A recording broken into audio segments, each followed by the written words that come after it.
దేవునికి మహిమ కలుగును గాక. భక్తులు ఎందరో నీ సన్నిధిని ఒక దినము గడుపుట 1000 దినములతో సమానము అని వారు హృదయానుసారముగా చెప్పుకున్నారు. అంటే వారు ఎంతగా దేవుణ్ణి ప్రేమించారో మనం అర్థం చేసుకోవచ్చు. 37వ కీర్తన 28వ వచనం, ఏలయనగా యెహోవా న్యాయమును ప్రేమించువాడు, ఆయన తన భక్తులను విడువడు, వారెన్నటికీ కాపాడబడుదురు గాని భక్తిహీనుల సంతానము నిర్మూలమగును అంటున్నాడు. ఆయన అంటున్నాడు కదా, యెహోవా న్యాయమును ప్రేమించువాడు. ఈ లోకములో నీతి అనీతి, న్యాయము అన్యాయము, క్రమము అక్రమం అనేవి ఉన్నవి. దేవుని పిల్లలు ఎప్పుడూ కూడా నీతిని అనుసరించి నడుచుకుంటారు, ప్రభువు మార్గములో నడుచుకుంటారు, ఆయన చూపించిన ప్రేమను చూపిస్తారు, ఆయన మంచి మార్గాలలో వెళుతూ ఇతరులకు మార్గదర్శులు అవుతూ ఉంటుంటారు. అటువంటి విషయంలో మరి భక్తిహీనులు ఈ భక్తులను చూసి ఏం చేస్తారట? వ్యసన పడతారట. వ్యసన పడటం అంటే అసహించుకోవటం, హేళన చేయటం, ఆ ఇబ్బందులకు గురి చేయాలని చూడటం, నిందల మోపటం, రకరకాల ఆ మాటలు తోటలోగా వారిని తాకేలాగా చేయటం చేస్తూ ఉంటుంటారట. కాబట్టి వారు ఎన్ని రకాలుగా నీ మనసును బాధపరిచినా, నీ వ్యక్తిత్వాన్ని కించపరిచినా, నీ స్వభావాన్ని వారు చులకనగా చేసి మాట్లాడినా, దేవుడు అనేవాడు చూస్తున్నాడు. ఆయన న్యాయవంతుడు. ఆ న్యాయమేమిటో ఆయనకి తెలుసు. అనుకూల సమయంలో నీకు న్యాయము చేస్తాడు అంటున్నాడు. చాలా మంది మనల్ని నిందిస్తూ ఉన్నప్పుడు, బాధపడుతూ ఉన్నప్పుడు మనం ఏం చేస్తూ ఉంటుంటామంటే కృంగిపోతాం, కృషించుకుపోతాం. నేనే ఎందుకు ఇన్ని బాధలు పడుతున్నాను, నా మీదకి ఎందుకు ఇన్ని శ్రమలు వస్తున్నాను. ఎంతమంది లోకములో ఉన్నారే, పాపాలు చేస్తున్న వారు ఉన్నారు, భక్తి లేని వారు ఉన్నారు, దేవుడు తెలియని వారు ఉన్నారు, తిరుగుబాటు చేసేవారు ఉన్నారు. ఎంతమంది ఉండగా ప్రార్థన చేస్తున్నా నాకెందుకు వస్తున్నాయి, పాటలు పాడుతున్నా నాకెందుకు వస్తున్నాయి, బైబిల్ వాక్యాలు చదువుతున్నా నాకెందుకు వస్తున్నాయి, చర్చికి వెళ్ళి ఆయన సన్నిధిలో ఆరాధిస్తున్నా, ఆయన సన్నిధిలో మోకరిస్తున్నా నాకే ఎందుకు ఇబ్బందులు వస్తున్నాయి, బాధలు వస్తున్నాయని మనం ఏం చేస్తూ ఉంటుంటామంటే కృంగిపోతూ ఉంటుంటాం. ఆ కృంగిపోయే సమయంలో దేవుడి యొక్క ఆ దర్శనము కోసం చూస్తూ ఉంటుంటాం. ఆ దర్శనము కలగకపోయినప్పుడు నిరాశ పడిపోతాం, నిస్పృహలోకి వెళ్ళిపోతాం. అయితే దావీదు భక్తుడు అలా వెళ్ళిపోలేదండి. అలా వెళ్ళకుండా ఆయన ఏం చేస్తున్నాడంటే, యెహోవా న్యాయమును ప్రేమించేవాడు, నేను న్యాయము చూసే దేవుడు మాత్రము నాకున్నాడని చెప్పి బాధను దేవుడి ముందు వెల్లడి చేస్తున్నాడు. ఆయన తన భక్తులను విడవడు. ఆయన సేవించేవారు ఉన్నారు. ప్రభువుని ప్రేమించి ఆయన గురించిన ఆలోచనతో నింపబడి ఆయన్ను ఆరాధించి సేవించే పిల్లలు ఉన్నారు. లోకములో ప్రత్యేకించబడిన వారు భక్తి పరులను పిలువబడుతున్నారు. ఇక్కడ అలాంటి భక్తి పరులనట ప్రభువు ఎంత మాత్రమును విడిచిపెట్టాడు అని చెప్పి మనము ఈ వాక్యం ద్వారా గ్రహించుకుంటూ ఉన్నాం. ఇంకా ఆయన వారిని ఎన్నటికెన్నటికి కాపాడబడుతురు కానీ ఎప్పుడైనా సరే ఆపద వచ్చినప్పుడు, శ్రమ వచ్చినప్పుడు, బాధ వచ్చినప్పుడు, ప్రాబ్లం ఎదురైనప్పుడు ఈ దేవుని పిల్లలు కాపాడబడతారట. ఏదో రీతిగా ఎవరో ఒకరి ద్వారా, మాట సాయం ద్వారా, చేత సాయం ద్వారా, ఏదో ఒక ద్వారా వారు కాపాడబడతారు. కానీ వారు ఎప్పుడు ఎన్నటెన్నటికీ అంటే ఏనాటికి కూడా ఎప్పుడూ కూడా వారు ఒంటరిగా విడవబడరు, దీనులుగా విడవబడరు అని చెప్పి దావీదు దేవుణ్ణి స్తుతిస్తూ పాడుతున్న కీర్తన ఇది. కాబట్టి బట్టి సమయాల్లో కృంగుదల వచ్చినప్పుడు, బాధ వచ్చినప్పుడు, మనకి కష్టం వచ్చినప్పుడు, తట్టుకోలేని ఆచారం వచ్చినప్పుడు మనం ఏం చేయాలంటే దేవునికి ప్రార్థన చేయాలి. 32వ కీర్తనలో 6వ వచనము, కావున నీ దర్శన కాలమందు భక్తి గలవారందరూ నిన్ను ప్రార్థన చేయుదురు అంటున్నాడు. ఆ పై వచనములో 4వ వచనంలో అంటున్నాడు, దివారాత్రములు నీ చెయ్యి నా మీద బరువుగా ఉండెను, నా సారము వేసవి కాలమున ఎండినట్టాయను అంటున్నాడంటే శుభ్రంగా ఎండిపోయిన జీవితం అయిపోయింది మాట. అన్ని కోల్పోయినట్టు అయిపోయింది. నా సారము వేసవి కాలమున ఎండిపోయిన ఆ మొక్క ఎలాగైతే సారం లేకుండా మ్రాలుగా మాడిపోతుందో అలా అయిపోయింది. అలాంటి సమయంలో ఈ భక్తుడు ఏం చేశాడట, దర్శించు తండ్రి నన్ను, ఎంతకాలం నన్ను కటాక్షించకుండా ఉంటావు, ఎంతకాలం నన్ను నేను చూడకుండా ఉంటావు, ఎంతకాలం నన్ను సమీపించక నువ్వు దూరముగా ఉంటావు నాయన, ఒక్కసారి నువ్వు దర్శిస్తే ఆ దర్శన భాగ్యమును బట్టి నేను బలము పొందుతాను, ఆ దర్శన భాగ్యమును బట్టి నేను మరి తిరిగి జీవింపగలుగుతాను, కోల్పోయినవన్నీ తిరిగి పొందగలుగుతాను, తిరిగి జీవించగలుగుతానని చెప్పి ఈ దావీదు ఇక్కడ అంటున్నాడు, భక్తి గలవారందరూ నిన్ను ప్రార్థన చేయరు. మనకు సహాయం కావాలంటే దేవుని నుండి మనం ఏం చేయాలి, ప్రార్థన చేయాలి. ప్రార్థన చేసేటప్పుడు మనం ప్రార్థన దేవుడికి ఏదైనా ఒక సమస్య గురించి ప్రార్థన పెడితే మన దృష్టి అంతా ఆ సమస్య మీదే పెడతాం. ఆ సమస్య మన కళ్ళ ముందు కదలాడుతూ ఉంటుంటుంది.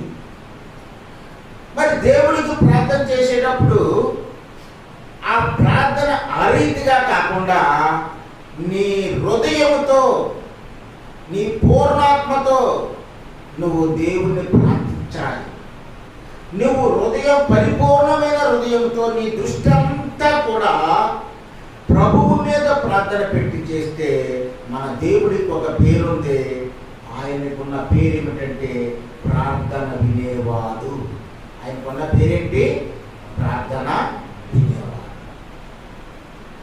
ఈ ప్రార్థన వినే దేవుడు మన సమస్యలంతటినీ తీరుస్తాడు. విజయవాడ అది గొప్ప మహాపట్టణం. ఆ పట్టణంలో వంగవీటి రంగా గారని పెద్ద నాయకుడు ఉండేవాడు. ఆ రోజుల్లో 90వ దశకంలో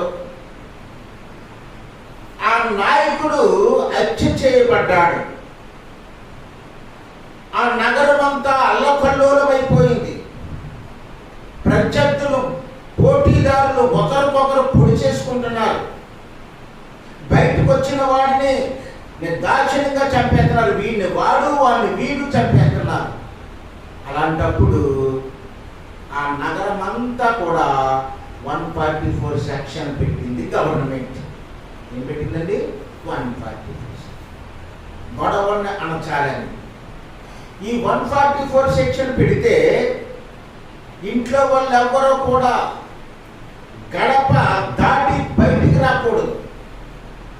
గడప దాటి బయటికి రాకూడదు.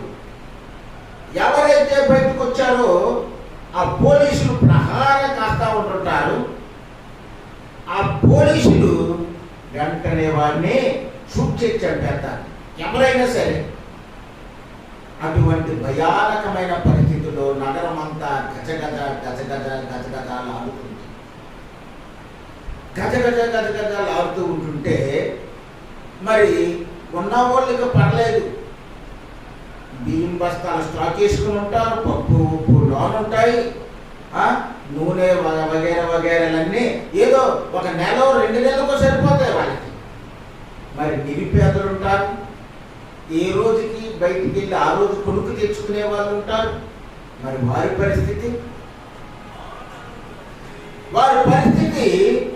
ఇలాంటి సమయంలో ఎలా ఉంటుందంటే చాలా దారుణంగా తయారై ఉంటుంది. ఏం చెయ్యాలో పాలుపోన స్థితి.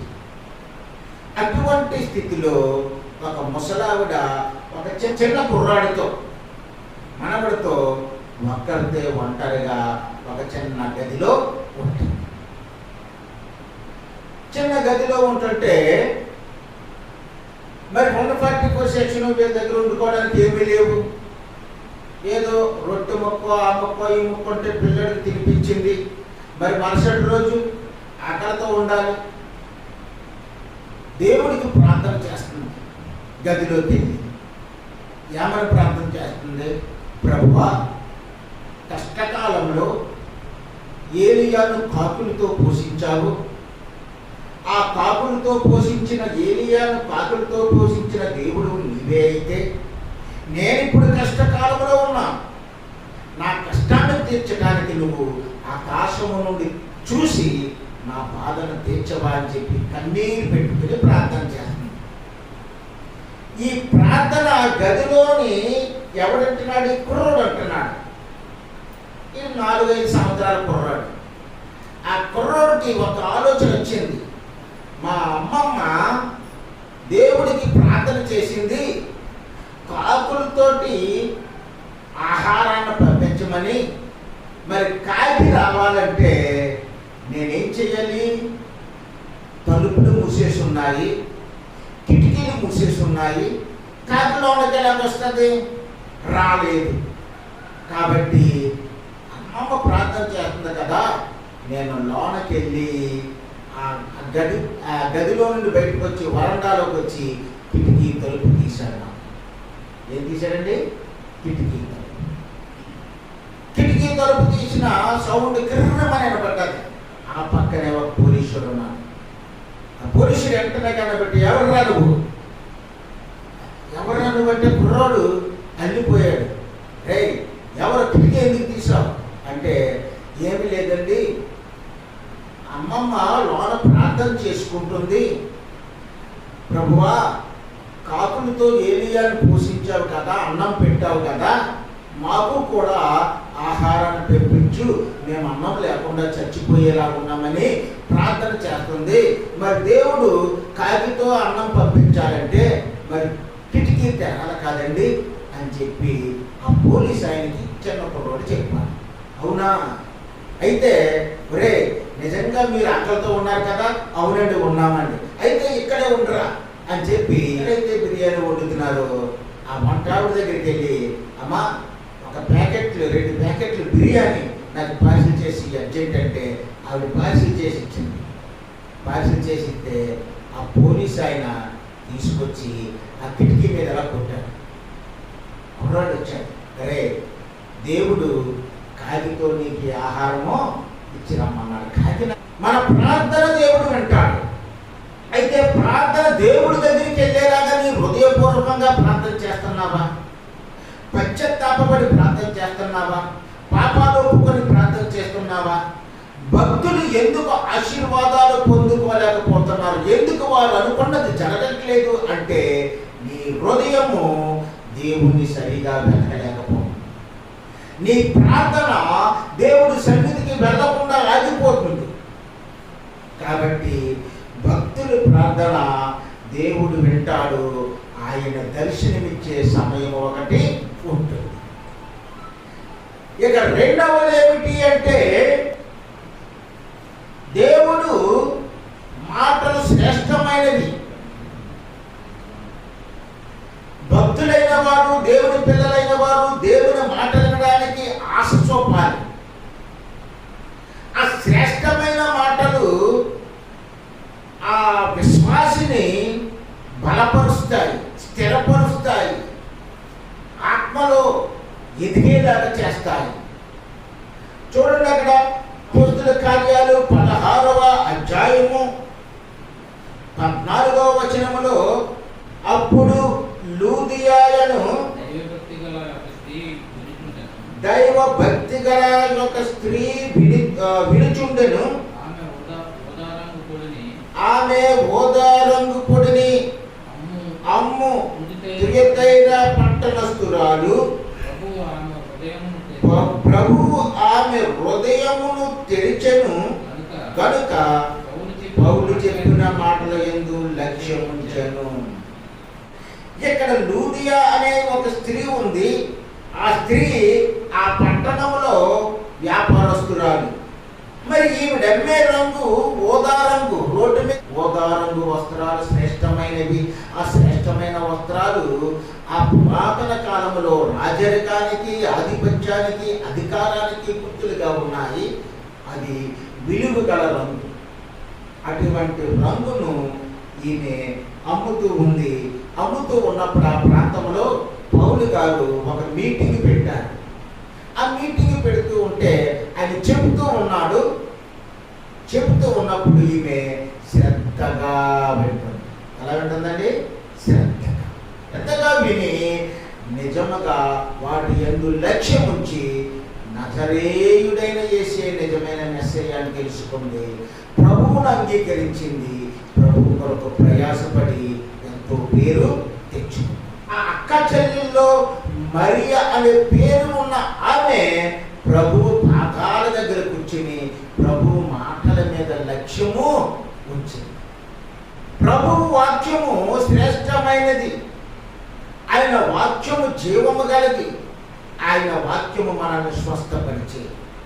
కాబట్టి భక్తులైన వారు మొట్టమొదట ఏం చేస్తారంటే దేవునికి ప్రార్థన చేస్తారు.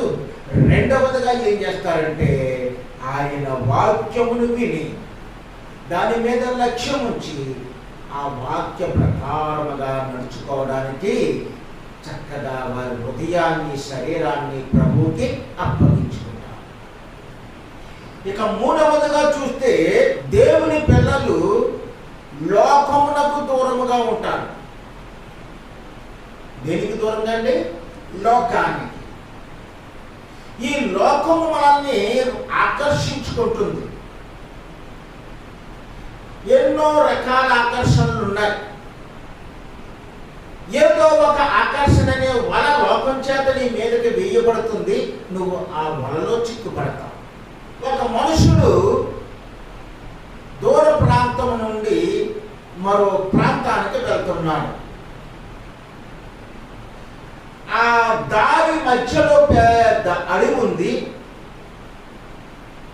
ఆ అడవి గుండా వెళ్ళిపోతూ ఉన్నాడు.